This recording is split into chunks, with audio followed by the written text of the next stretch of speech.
Visions, online radio, and the evolution of social media, making the world a global village. Able Television. We are an online television making the world to be at your fingertips and taking your brand across the globe. Entertainment, sports. Oh, genius! Absolute genius! Celebrity gists, documentary, religious, educative and informative shows. You can get us through Facebook, www.facebook.com/Able Television, Twitter, Able Television, Instagram, Able Television, email abletelevision@gmail.com, telephone 070-4444-0572. Our vision, touching lives. Visit us today at our office, Oluyole Estate, Ibadan, Oyo State. We are able because God is able. So able God. Nítorí pé kí ni olè yín lè dùn, kọ́ọ̀dẹ̀ yín lè dùn, kí gbogbo ẹ lè máa ṣe kí ni, kó gbọ́ngbọ́n kó máa kàn sí. Torí ẹ̀ la fi ń pè ní adùn ìgbéyàwó. Gẹ́gẹ́ bí orin tí mo kọ fún yín níjẹ̀jọ́, orin tẹ́ máa ń gbọ́. Adùn adùn adùn gbéyàwó, adùn adùn adùn gbéyàwó, ètò fún gbogbo ìdílé, adùn gbéyàwó, kájọ sọ́kó dẹ̀ yéra wa, adùn gbéyàwó, lórí Able Television, adùn gbéyàwó. Adùn ìgbéyàwó náà lè tòótọ́ ń dé sójú amóhùnmáwòrán yín láti iléeṣẹ́ amóhùnmáwòrán Able Television tákàlẹ̀ sólúyọ̀lé Ìbàdàn láwa, Ìbàdàn láti ń dábí ẹ̀dùn láti ń rọ̀ bí òwe. Tó àwọn ní kúlúkúlù iṣẹ́ òjò ti bẹ́ẹ̀ lu ẹ̀ṣẹ́ wọ̀wọ̀wọ̀. Àdúpẹ́ púpọ̀ lọ́wọ́ Ọlọ́run wípé a ti wà lórí ètò báyìí. Ọlọ́run dẹ̀ ti mú wa wá láyọ̀ àti àlàáfíà. Òjò ń rọ̀ lọ́tún, ó ń rọ̀ lósì. Gbogbo ẹ̀ wá di kíni? Ó di weather for two. Ó di weather for two. Ẹ rí kí dáàdì délé kí mọ́mì délé kẹ́ ṣe kí ni, kẹ́ ẹ yí lura yín, kẹ́ ẹ kọ́ ọmọ lùbọ́, ẹ kọ́kọ́ bọ́ sínú yàrá, ẹ bọ́ṣọ yín, ẹ bá bọ́ṣọ yín tán mọ́mì àti dáná sílẹ̀, ẹ̀yin ṣáṣì kí ni, ẹ wọnú bedroom lọ, kẹ́ ẹ ṣáwà, tẹ́ bá ti ṣáwà tán, ẹ jẹun tán, kẹ́ ẹ ṣe kí ni, mọ́mì ẹ̀yin náà ẹ má gbàgbé láti ṣanra kẹ́ ẹ tó sùn, kẹ́ ẹ ṣe kí ni, lẹ́yìn ìgbà tẹ́yin náà bá ṣanra tán, ẹ wá àwọn deodorant tó wà òkè, àwọn perfumes tó wà òkè, ẹ fi sára, ẹ tún lè ṣe kẹ́ ẹ ṣe kí ni, ẹ bọ́ sórí ibùsùn kẹ́yìn àti dáàdì jọ ṣe kí ni, ẹ yí mọ́ra yín látàárọ̀ náà kò yí sí òtútù yìí pọ̀, ẹ má jẹ́ àkànra wa, ó pọ̀, ó ti pọ̀ jù, kọ́lọ́hún ó ṣàánú wa. Tóbi lọ́pàá yín náà rétí olóore ń tẹ́ ọmọ àrà tí ń fọ̀rọ̀ dára lágbélé àrà lọ́nà àrà rárá tí mi ò ní dára lára àrà gbogbo ojú tó ń wò mí fún ìrọ̀lẹ́ tòní kò ní dára lára tólóore ń tẹ́ ni báwo la ṣe máa ṣe lónìí lónìí jẹ́ ẹni abẹ̀ lọ́wọ́ ẹ̀ ṣé mo pé mo sọ nǹkan kan ní last week mo sọ nǹkan kan mo jẹ́ kẹ́ ẹ mọ̀ wípé freedom dá nínú ìgbéyàwó mo wá sọ nǹkan kan wípé báwo gan la ṣe lè ní freedom nínú ìgbéyàwó yẹn òmìnira wa nínú ìgbéyàwó báwo ni ò ṣe ní di omi ìnira ṣé mo pé mo sọ wípé mo ní a máa treat ẹ̀ a dẹ̀ treat ẹ̀ ní last week ṣé mo pé sọ wípé mi sọ kankan mi sọ púpọ̀ nú ẹ̀ jù mi ì dẹ̀ tí treat ẹ̀ tán tí n bá dẹ̀ tún sọ wípé kí n tún wọnú ẹ̀ lónìí ẹ rí pé a tún sọ̀rọ̀ gan a máa sọ̀rọ̀ gidi gan ni oníkálukú wa máa ṣe kí ni ó máa mọ́ tiẹ̀ ẹ wo ọ̀rọ̀ tó lóore ń tẹ́ àdùkẹ́ yín ó dàbí pẹ̀tẹ̀pẹ̀tẹ̀ ilé ìta àfipọ̀pá náà ni o tó ń tabálé tó ń tọbọ́ náà tó ń tabó nílé ń tabá lejò ẹ wò anybody tó bá ti tabá ẹ̀yẹn ṣáṣe kí ni ẹ má mind ẹ kàn wọ́ṣẹ tó dáa ẹ fi fọbi tó tabá lára yín kẹ́ẹ̀dẹ̀ tún gbogbo ọbẹ̀ ṣe òun gangan lèmi need láti wọ̀ yín ṣùgbọ́n kó tó di wípé mo máa bá ètò ọ̀hún jìnnà tí màá máa lọ lórí ètò ìtajọ́ máa sọ̀rọ̀ àbúrò máa fọ̀rọ̀ jómi tó rọrùn àfúnra wa lọ́rọ̀ ọ̀rọ̀ ìṣítí ọ̀rọ̀ ìdílé ọ̀rọ̀ tó sense making tó ṣe wípé ó make sense gidi gan tó ṣe wípé ó dá kọ́kọ́ ìyàwó gbọ́ ó dá kí ìyàwó gbọ́ ó dá kí gbogbo ilé mọ̀lẹ́bí ìyá ọkọ bàbá ọkọ gbogbo mọ̀lẹ́bí family tó yẹ kí wọ́n máa gbọ́ ní gbogbo ìgbà ni òun náà ní adùn ìgbéyàwó ọ̀rọ̀ ìṣítí ló kún nínú ẹ̀ èmi ò wulẹ̀ kí n ṣe kí ni èmi ò kí n dọwọ́ kan bo ọ̀rọ̀ ìka àbí nǹkan kan mi èé fọ̀rọ̀ sábẹ́ àwọn sọ gẹ́gẹ́ bẹ́ẹ̀ náà ṣe ṣùgbọ́n síbẹ̀síbẹ̀ ẹ yẹ kí n dókè lọ́hùn náà mọ́ bọ̀ wá ẹ kú kalẹ̀. lọ́jọ́ ọjọ́ sí bíi kágbàpọ̀ tí gìrì wò kalẹ̀ nínú yàrá ìgbàlejò èèyàn móhùnmáwòrán níbi tí àwọ̀ funfun àti dúdú ti ń jáde ó sì jẹ́rọ ìbánisọ̀rọ̀ ojú òpó kan náà ní gbogbo ènìyàn ń tòsí láti bá àwọn ẹni wọn sọ̀rọ̀ ìyẹn àwọn ẹ̀rọ ìbánisọ̀rọ̀ orí tábìlì tàbí tológiri èyí mú kí ìbánisọ̀rọ̀ ó má lọ geere bó ti yẹ. nígbà náà àwa dúpẹ́ o pé mọ̀ ìjìnlẹ̀ ń tẹ̀síwájú, ayé ti lu kára, gbogbo ẹ̀ sì di rọrùn, a lè ṣe ohun tó wù wá lásìkò tá a bá fẹ́ pẹ̀lú ìrọ̀rùn. èyí ló mú kí iléeṣẹ́ móhùnmáwòrán ìgbàlódé torí ayélujára Able Television fún eré ìdárayá, ètò amúlùdùn, ìròyìn àwọn ẹni gbajúmọ̀ láti inú àká, ọ̀rọ̀ ẹ̀sìn, ìlera, ètò ẹ̀kọ́ àtàwọn ètò tó ń fúnni níṣìítí. Able Online Television ní kẹ́ ẹ wò. láìsí àní-àní, Able Television ní bàbá. ẹ lè tẹ̀lé wọn lórí àwọn ìkànnì ayélujára wọ̀nyí lórí Facebook www.facebook.com/Able Television, lórí Twitter Able Television, Instagram Able Television, ímeèlì wa ní abletelevision@gmail.com. ẹ lè pè wá sórí ẹ̀rọ ìbánisọ̀rọ̀ yìí 070-4444-0572. ẹ wá sí iléeṣẹ́ wa ní Olúyọ̀lé Estate ládojúkọ Oríta Mẹ́fà Baptist School, Ìbàdàn, Ọ̀yọ́ State. lọ́jọ́ ọjọ́ sí bíi kágbàpọ̀. jẹ́ gangan nìyẹn o, bó ṣe máa jẹ́ gangan nìyẹn nítorí pé tiyín náà ni, torí tiyín náà ló jẹ́ kẹ́mi ṣe kíni, ló jẹ́ kí n wà ń bí mi ìwúlẹ̀ ní fún yín ní òfò rárá. bẹ́ẹ̀ ṣe mọ̀ wípé Tolóòrèǹté mi ò ní ṣe kíni, mi ò ní fìkan bọ̀kan nínú fún yín rárá. ẹ̀yin olólùfẹ́ Tolóòrèǹté, báwo la ṣe máa rìn lónìí? ọ̀rọ̀ pọ̀, ọ̀rọ̀ ń gbénú mi, ẹ sì mọ̀ wípé ọ̀rọ̀ tí Tolóòrèǹté bá sọ kò sí ni ẹ ṣe kí ni ẹ bá ń bẹ̀ ní ṣá. mo sọ̀rọ̀ nípa freedom in marriage ní last week. báwo la ṣe lè ní òmìnira nínú ìgbéyàwó wa? báwo ni òmìnira wa ò ṣe ní di òmìnira? báwo la ṣe máa ní freedom nínú marriage wa? tẹ́ ẹ̀ bá gbàgbé, mo made mention point kan, point yẹn ó tún wá pín sí yẹ́lẹyẹ̀lẹ. mo made mention wípé mo ní kí ni ìtumọ̀ marriagematics. ṣáà pé mo sọ nǹkan kan, mo ní nínú mathematics a máa sọ̀rọ̀ BODMAS, a máa sọ̀rọ̀ oríṣiríṣi calculations nínú mathematics, but tá a bá sọ̀rọ̀ nípa BODMAS nínú mathematics, a rí wípé òun gangan ó cover gbogbo nǹkan tá à ń pè ní mathematics. torí inú ẹ̀ a fẹ́ subtract ni, a fẹ́ divide ni, a fẹ́ fi addition sí ni, a fẹ́ multiply ni, oríṣiríṣi nǹkan ló wà nínú ẹ̀. BODMAS mẹ́fà ni mo ṣàlàyé gbogbo ẹ̀ fún wa. nínú BODMAS àwa gan lè lò fún marriagematics. kí là ń pè ní marriagematics? ìgbéyàwó tó wà nínú ilé, bó bá ṣe calculate ẹ̀ ló ṣe máa bá a.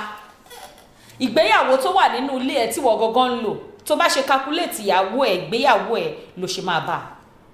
nǹkan tí ò da nínú ìgbéyàwó ẹ̀ tó wò wípé wọ́n gangan ti ń ṣe gan, ó wà òkè pẹ̀lú ẹ̀, àwọn èèyàn rí pé kò wà òkè. the best thing for you is to do now is yọ kúrò, fi mí sí, kó dẹ̀ permanent ara ẹ lórí ìwà tó dáa. in tó wà nílẹ̀ yìí ò le rárá. èmi ọmọdé tí púpọ̀ àánú àwọn èèyàn kàn fi máa ń yọra wọn lẹ́nu.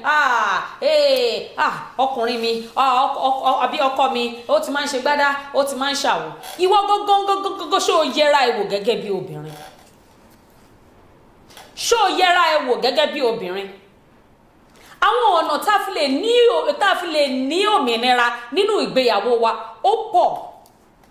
ọ̀pọ̀lọpọ̀ ìgbéyàwó tó wà ń tà ń sìn, ẹ wo, inú ìnira ni wọ́n ń gbé. no, wọ́n ń jẹun, wọ́n ń rí jẹ, wọ́n ń rí mu lóòótọ́. wọ́n ń lọ, ọkọ ń lọ ń bọ̀, ibi ò pa wọ́n. oúnjẹ àárọ̀ tọ̀sán talẹ́ kò dí kan lọ́wọ́. wọ́n ń jẹ tàárọ̀, wọ́n ń jẹ tọ̀sán, wọ́n ń jẹ talẹ́, and they are living fine. wọ́n gun mọ́tò gbàlódé, wọ́n ro oúnjẹ sílé, wọ́n rán ọmọ lọ sí school gidi. ṣùgbọ́n deep down inside them wọ́n wà nínú ìnira. ìdí tí mo fi sọ bẹ́ẹ̀ ni wípé a dúpẹ́ lọ́dọ̀ Ọlọ́run wípé wọ́n pé lóòótọ́ nínú marriage wọn, but there are some things tó ṣe wípé nǹkan kan máa ń ṣẹlẹ̀ tó fi máa ń fira wọn sínú ìnira. yálà ẹ ti tó tán àbí ẹ ní ẹ tí ì tó tán rárá. àwọn nǹkan kan wà tó ṣe wípé tí a máa ń ṣe tó ṣe wípé bóyá bíi, let me put it this way, bóyá kó lè yé yín dáadáa. tabari bá lè lé, ó ṣe ìyàwó ẹ̀ right. yálà ó bẹ́ẹ̀, jọ má bínú ìyàwó mi, má jẹ́ ká gbàgbé ẹ̀ nǹkan kan. ṣe ìṣàṣírí kan fún yín. tó bá níta lẹ́ni tó ṣòro ṣẹ́jù nínú ìgbéyàwó, obìnrin ni o. obìnrin gangan wà nínú source, ó jẹ́ number one source tó máa ń fà á tí ìgbéyàwó fi máa ń wà nínú ìnira.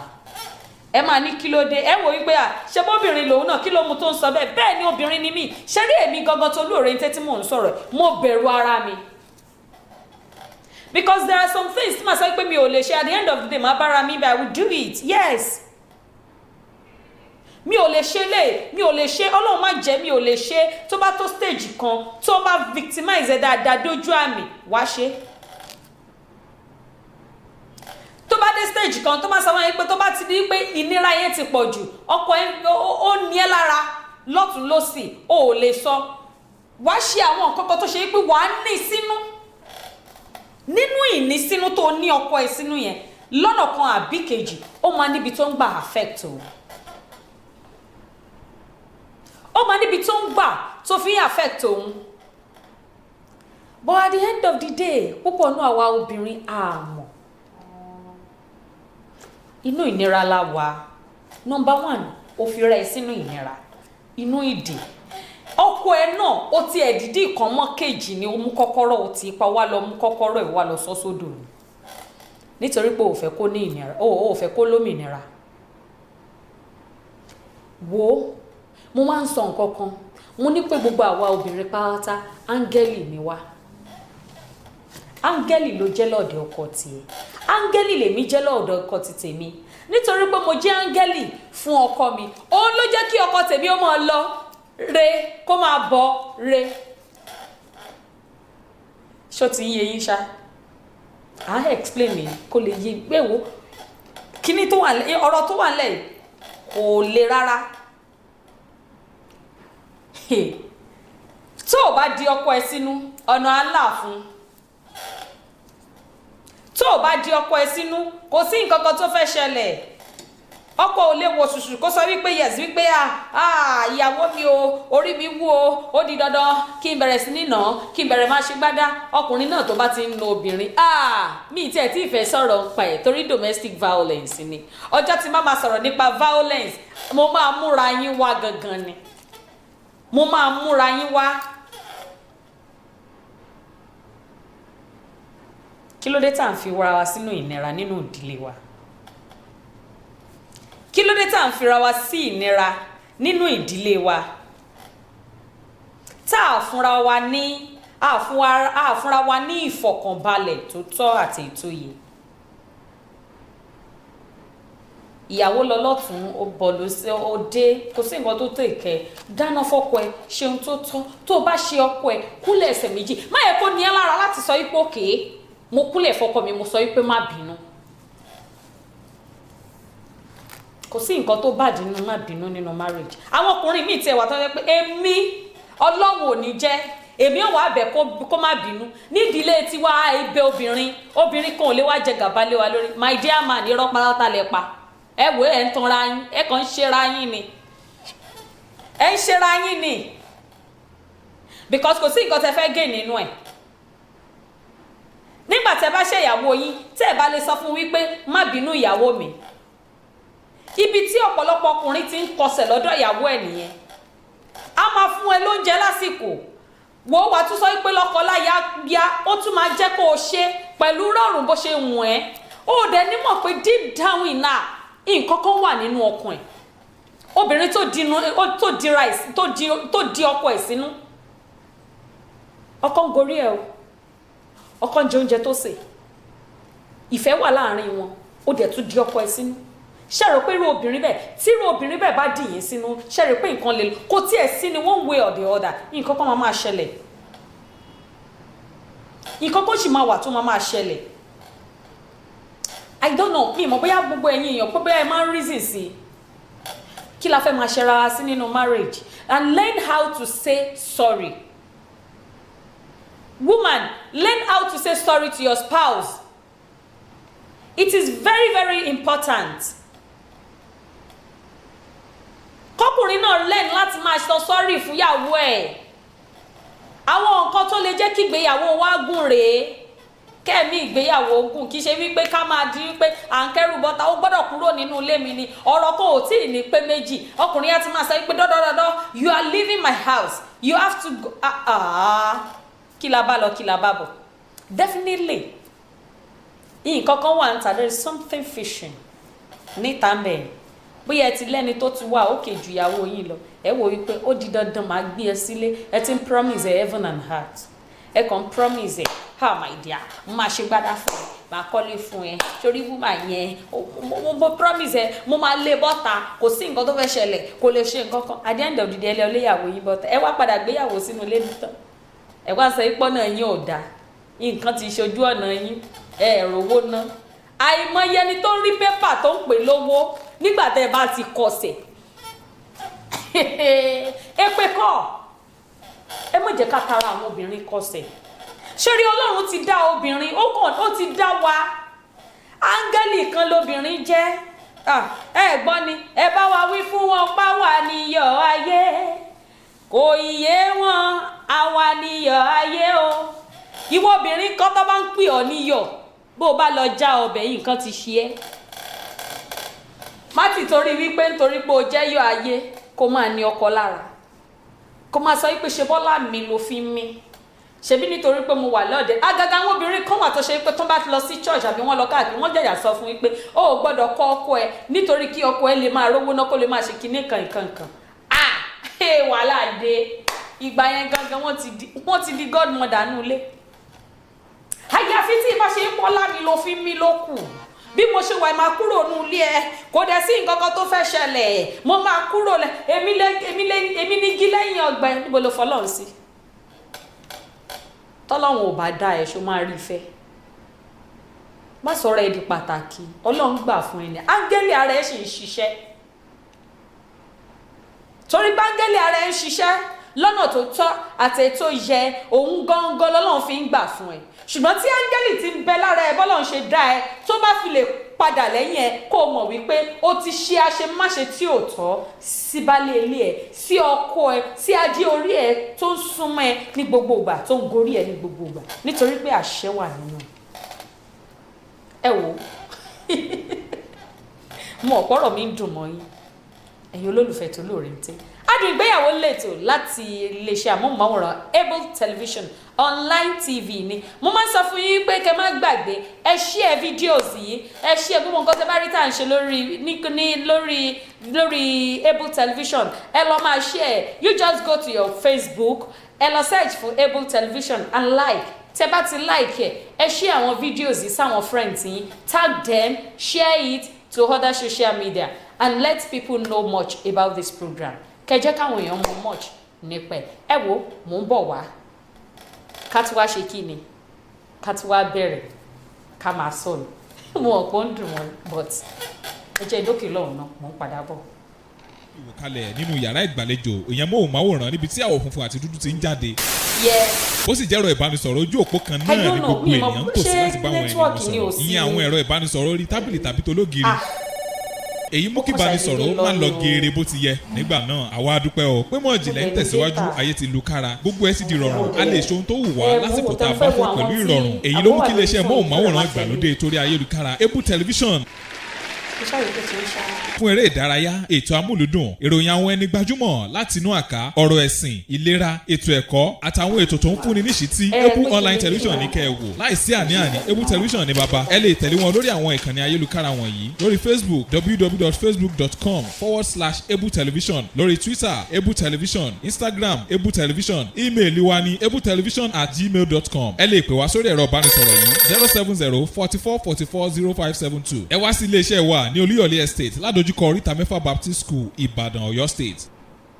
lọ́jọ́ ọjọ́ sí bíi kágbàpọ̀ tí gìrì wò kalẹ̀ nínú yàrá ìgbàlejò èèyàn móhùnmáwòrán níbi tí àwọ̀ funfun àti dúdú ti ń jáde. ó sì jẹ́rọ ìbánisọ̀rọ̀ ojú òpó kan náà ní gbogbo ènìyàn ń tòsí láti bá àwọn ẹni wọn sọ̀rọ̀ ìyẹn àwọn ẹ̀rọ ìbánisọ̀rọ̀ orí tábìlì tàbí tológiri. èyí mú kí ìbánisọ̀rọ̀ máa lọ geere bó ti yẹ nígbà náà àwa dúpẹ́ o pé mọ̀ ìjìnlẹ̀ ń tẹ̀síwájú ayé ti lu kára gbogbo ẹ̀ sì di rọrùn a lè ṣe ohun tó wù wá lásìkò tá a bá fẹ́ pẹ̀lú ìrọ̀rùn èyí ló mú kí iléeṣẹ́ móhùnmáwòrán ìgbàlódé torí ayélujára Able Television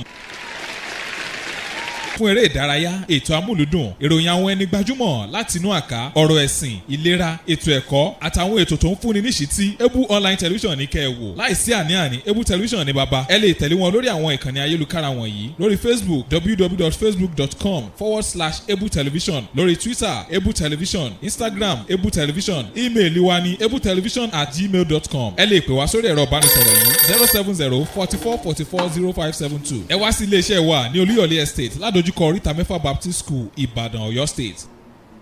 lọ́jọ́ ọjọ́ sí bíi kágbàpò tí gìrì wò kalẹ̀ nínú yàrá ìgbàlejò ìyẹn móhùnmáwòrán níbi tí àwọ̀ funfun àti dúdú ti ń jáde. Ó sì jẹ́ ẹ̀rọ ìbánisọ̀rọ̀ ojú òpó kan náà ní gbogbo ènìyàn ń tòsí láti bá àwọn ẹni wọn sọ̀rọ̀. Ìyẹn àwọn ẹ̀rọ ìbánisọ̀rọ̀ orí tábìlì tàbí tológiri.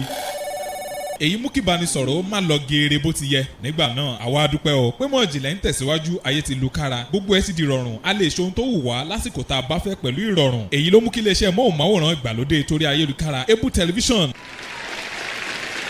fún eré ìdárayá, ètò amúlùdùn, ìròyìn àwọn ẹni gbajúmọ̀ láti inú àká, ọ̀rọ̀ ẹ̀sìn, ìlera, ètò ẹ̀kọ́ àtàwọn ètò tó ń fúnni níṣìítí. Ebu online television ní kẹ́ ẹ wò. Láìsí àní-àní, Ebu television ní baba. Ẹ lè tẹ̀lé wọn lórí àwọn ìkànnì ayélujára wọ̀nyí lórí Facebook www.facebook.com/Ebu television, lórí Twitter Ebu television, Instagram Ebu television, ímeèlì wa ní ebutelevision@gmail.com. Ẹ lè pè wá sórí ẹ̀rọ ìbánisọ̀rọ̀ yìí 070-4444-0572. Ẹ wá sí iléeṣẹ́ wa ní Olúyọ̀lé Estate ládojúkọ Oríta Mẹ́fà Baptist School, Ìbàdàn, Ọ̀yọ́ State. lọ́jọ́ ọjọ́ sí bí. Ẹ káàbọ̀ padà láti ilé agbára láti òkè lọ́hùn-ún. Gẹ́gẹ́ bí mo ṣe ń bọ́rọ̀ mi lọ, Adùngbéyàwó lẹ́tọ̀ pẹ̀lú Tolóòrèǹté níkànnì amóhùnmáwòrán ti Ebu television takalẹ̀ sólúyọ̀lé Ìbàdàn. Ibẹ̀ la fi ṣe bùgbé, ibẹ̀ láti ń dábìí ẹ̀dùn láti ń rọ̀ bí òwe. Ẹ má gbàgbé pé mo máa ń sọ nǹkan kan fún yín pé tẹ bá fẹ́ kéde àbẹ́ fẹ́ polówó ọjà ṣẹ́ rí bíbá yìí. Kò sí nǹkan kan táwa ṣe bíbá yìí pé ká ṣètò ká bá yín polówó lọ. Ẹ fẹ́ ká lọ sí church yín ni, a wà ń bí. Ẹ fẹ́ ká lọ fún live coverage níbi kankan event yín, a wà ń bí.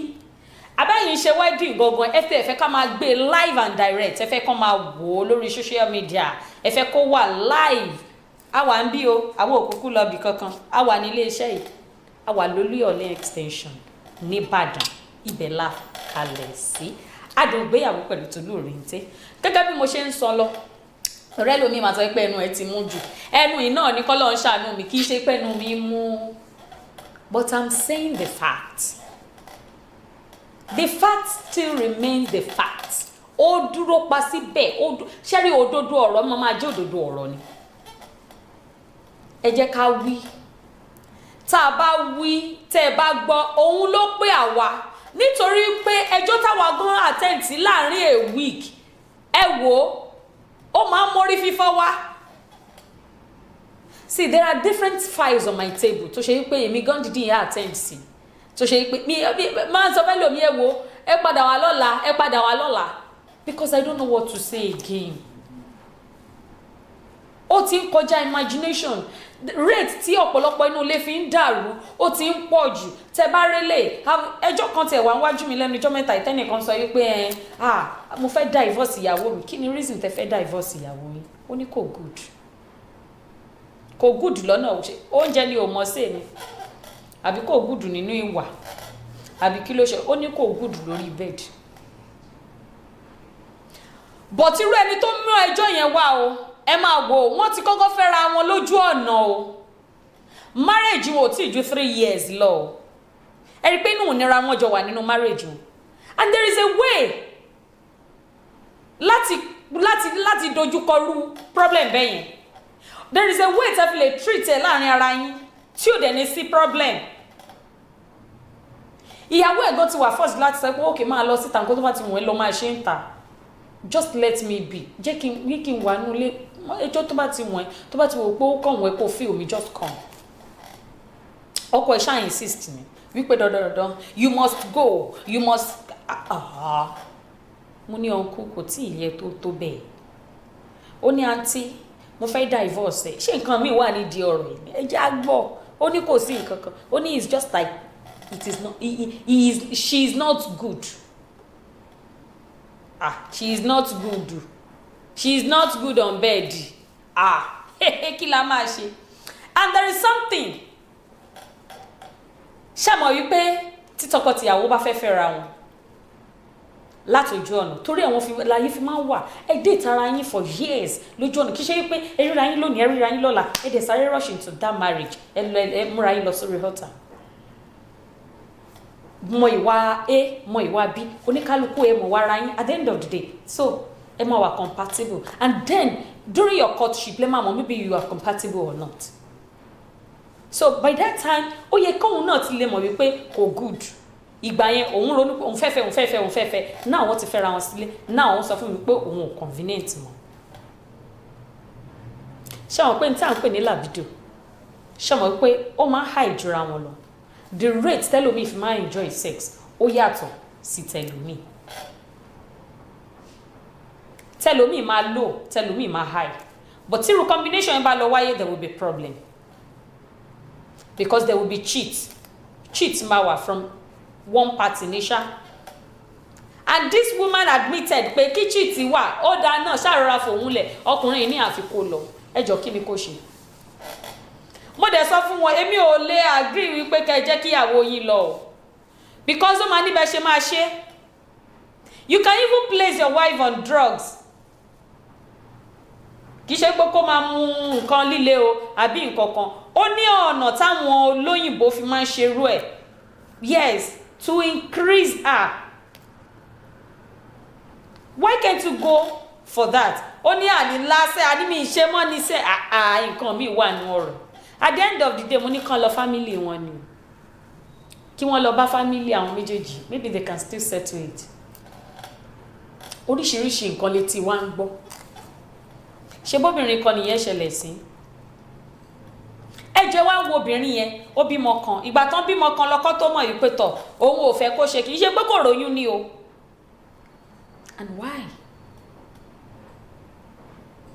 ìyẹn bọ́ sẹ́gbẹ̀ẹ́ kan mo sọ fún ẹ wípé ìwọ tó ń di ọkọ ẹ sínú lọ́tùn lósì ó dé o ti sáré ṣe kí ni o ti ṣáwà o ti ṣe gbogbo ìwé gan máa kọ́kọ́ bó sórí bed á sáré kí ni ẹ tún yá mọ́ra yín láì mọ̀ wípé n tó o gbé sínú ó pọ̀ jù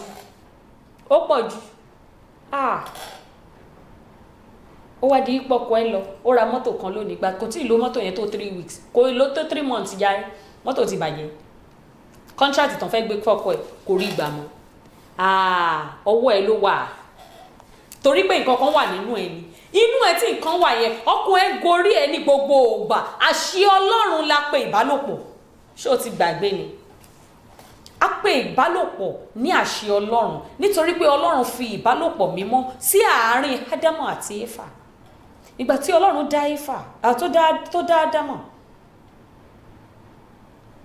ó dá Éfà láti egungun ẹfọ́n ara rẹ̀ nítorí pé kí olùrànlọ́wọ́ pàtàkì lè wà fún áńgẹ́lì ló fi ṣe fún ìdí tó fi jáńgẹ́lì nìyẹn o ara ìdí tó tún fi jáńgẹ́lì òun náà ni wípé ìwọ rẹ̀ ó rántí orin Ṣọlá Allyson obìnrin ni mí mo pé lọ́lá obìnrin ni mí má rìn má ṣoge má rìn gbẹrẹ bí ẹni ẹgbẹ́ ń dùn má tún ṣapá gẹ́ngẹ́ èmi lolùrànlọ́wọ́ ọkọ èmi ni èmi láńgẹ́lì ọmọ Ẹlẹ́dùmarè ló mọ mí èmi nìyá kó wá ẹ̀kẹ́ mi mo fi gbogbo ara ṣẹwà Ẹlẹ́dàá mo dúpẹ́ kò sáàṣìṣe níṣẹ̀dá mi ẹ bá mi yọ̀ obìnrin ni mí kò sáàṣìṣe nínú ìṣẹ̀dá obìnrin ìwọ gógó ni áńgẹ́lì ọmọ ìwọ ló ń dáàbò bo ọmọ ìwọ gógó ni áńgẹ́lì tí Ọlọ́run yàn tí ọkọ rẹ láti máa dáàbò bò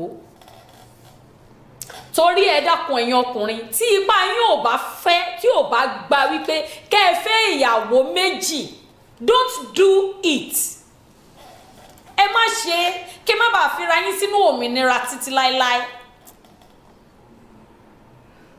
torí òmìnira yẹ kẹ́ má bàa fira yín sínú ìnira jàre sínú ìnira títí láéláé òmìnira ni mò ń gbàdúrà fún yín you can have your freedom with one wife. Oh, but okay, kò tí ẹ sẹ́ ojú òfẹ́ ru ẹ̀kú àìmọye corporate man tó wà ń ta pẹ̀lú àwọn corporate girlfriends. They are not married, they are not ready to marry you. But ẹjọ́ máa wà láti ẹ̀gbọ́n okay afẹ́ ṣe ṣìnà afẹ́ ṣe ẹ lọ́mọ ṣe ń ta. But your home still remain your home. Your wife still remain your wife.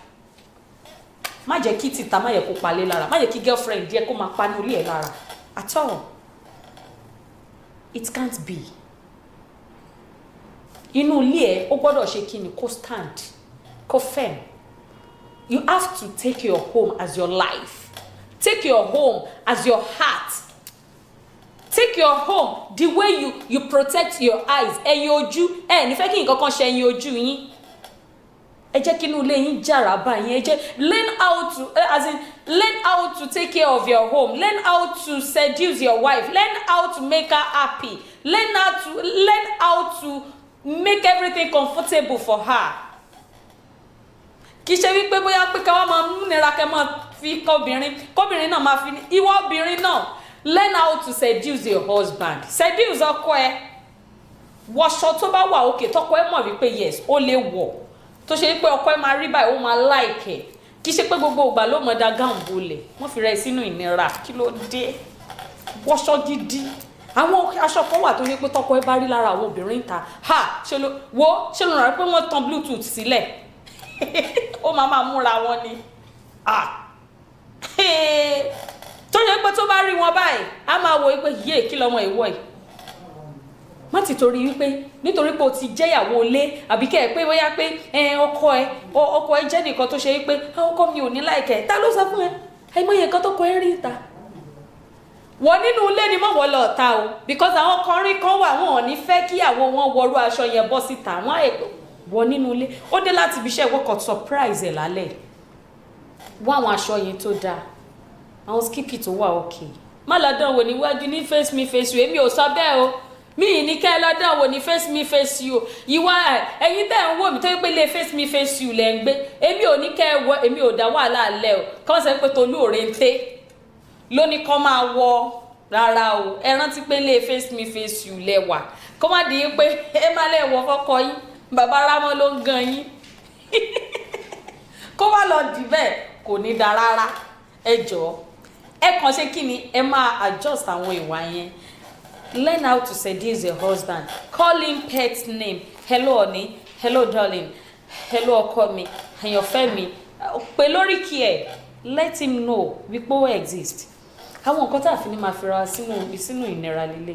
Please freedom nínú ìgbéyàwó yín ó ṣe kókó ṣe pàtàkì. Gbogbo àwọn tó ń wò mí mo dúpẹ́ púpọ̀ lọ́wọ́ yín. Ilé ológo Babátúndé, Olúwaṣeun Samuel, Classic Ògúntólú, Ayọ̀mídé Prince Wuyi, Salawudeen Akíntáyọ̀, Ìmọ́yọ̀sọ́lá Adétòrò, ọ̀gá Tualesa,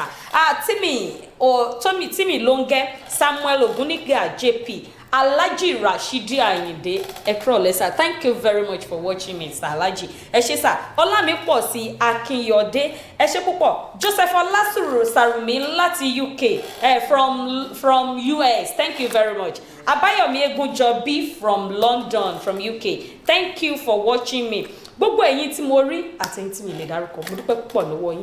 Títí ọjọ́ mẹ́jọ tá tún máa láǹfààní láti pàdé 07034797883 lẹ máa láǹfààní láti pè mí sí lẹ́yìn ètò 07034797883 lẹ fi máa bá Tolú Òrèǹté sọ̀rọ̀ títí ọjọ́ mẹ́jọ tá tún láǹfààní láti pàdé lórí ètò yìí Able Television là ń pè bí títí ọjọ́ mẹ́jọ Tolú Òrèǹté Iléyá ó dàárọ̀.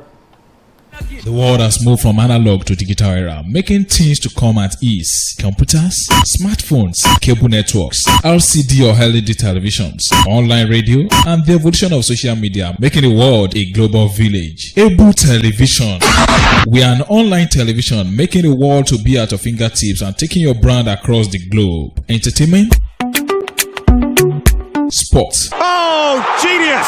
Absolute genius! Celebrity gists, documentary, religious, educative and informative shows. You can get us through Facebook, www.facebook.com/Able Television, Twitter, Able Television, Instagram, Able Television, email, abletelevision@gmail.com, telephone 070-4444-0572 or Vision Touching Lives. Visit us today at our office, Oluyole Estate, Ibadan, Oyo State. We are able because God is able. So able God.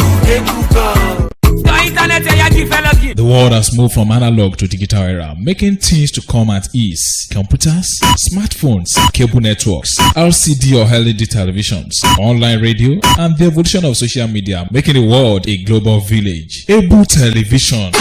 We are an online television making the world to be at your fingertips and taking your brand across the globe. Entertainment, sports, Oh, genius! Absolute genius! celebrity gists, documentary, religious, educative and informative shows. You can get us through Facebook, www.facebook.com/Able Television, Twitter, Able Television, Instagram, Able Television, email abletelevision@gmail.com, telephone 070-4444-0572 or Vision Touching Lives. Visit us today at our office, Oluyole Estate, Ibadan, Oyo State. We are able because God is able. So able God, able God.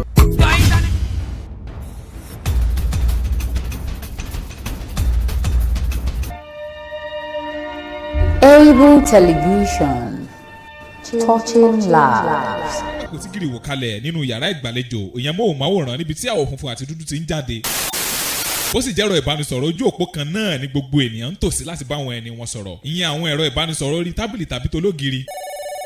Èyí mú kí ìbánisọ̀rọ̀ ó má lọ geere bó ti yẹ. Nígbà náà àwa dúpẹ́ o pé mọ̀ ìjìnlẹ̀ ń tẹ̀síwájú, ayé ti lu kára, gbogbo ẹ̀ sì di rọrùn, a lè ṣe ohun tó wù wá lásìkò tá a bá fẹ́ pẹ̀lú ìrọ̀rùn. Èyí ló mú kí iléeṣẹ́ móhùnmáwòrán ìgbàlódé torí ayélujára Able Television fún eré ìdárayá, ètò amúlùdùn, ìròyìn àwọn ẹni gbajúmọ̀ láti inú àká, ọ̀rọ̀ ẹ̀sìn, ìlera, ètò ẹ̀kọ́ àtàwọn ètò tó ń fúnni níṣìítí. Able Online Television ní kẹ́ ẹ wò. Láìsí àní-àní, Able Television ní bàbá. Ẹ lè tẹ̀lé wọn lórí àwọn ìkànnì ayélujára wọ̀nyí lórí Facebook www.facebook.com/Able Television, lórí Twitter Able Television, Instagram Able Television, ímeèlì wa ní abletelevision@gmail.com. Ẹ lè pè wá sórí ẹ̀rọ ìbánisọ̀rọ̀ yìí 070-4444-0572. Ẹ wá sí iléeṣẹ́ wa ní Olúyọ̀lé Estate ládojúkọ Oríta Mẹ́fà Baptist School, Ìbàdàn, Ọ̀yọ́ State. lọ́jọ́ ọjọ́ sí bíi kágbàpò tí gìrì wò kalẹ̀ nínú yàrá ìgbàlejò ìyẹn móhùnmáwòrán níbi tí àwọ̀ funfun àti dúdú ti ń jáde. Ó sì jẹ́ ẹ̀rọ ìbánisọ̀rọ̀ ojú òpó kan náà ní gbogbo ènìyàn ń tòsí láti bá àwọn ẹni wọn sọ̀rọ̀. Ìyẹn àwọn ẹ̀rọ ìbánisọ̀rọ̀ orí tábìlì tàbí tológiri. Èyí mú kí ìbánisọ̀rọ̀ ó má lọ geere bó ti yẹ. Nígbà náà àwa dúpẹ́ o pé mọ̀ ìjìnlẹ̀ ń tẹ̀síwájú, ayé ti lu kára, gbogbo ẹ̀ sì di rọrùn, a lè ṣe ohun tó wù wá lásìkò tá a bá fẹ́ pẹ̀lú ìrọ̀rùn. Èyí ló mú kí iléeṣẹ́ móhùnmáwòrán ìgbàlódé torí ayélujára Able Television fún eré ìdárayá, ètò amúlùdùn, ìròyìn àwọn ẹni gbajúmọ̀ láti inú àká, ọ̀rọ̀ ẹ̀sìn, ìlera, ètò ẹ̀kọ́ àtàwọn ètò tó ń fúnni níṣìítí. Able Online Television ní kẹ́ ẹ wò. Láìsí àní-àní, Able Television ní bàbá. Ẹ lè tẹ̀lé wọn lórí àwọn ìkànnì ayélujára wọ̀nyí lórí Facebook www.facebook.com/Able Television, lórí Twitter Able Television, Instagram Able Television, ímeèlì wa ní abletelevision@gmail.com. Ẹ lè pè wá sórí ẹ̀rọ ìbánisọ̀rọ̀ yìí 070-4444-0572. Ẹ wá sí iléeṣẹ́ wa ní Olúyọ̀lé Estate ládojúkọ Oríta Mẹ́fà Baptist School, Ìbàdàn, Ọ̀yọ́ State.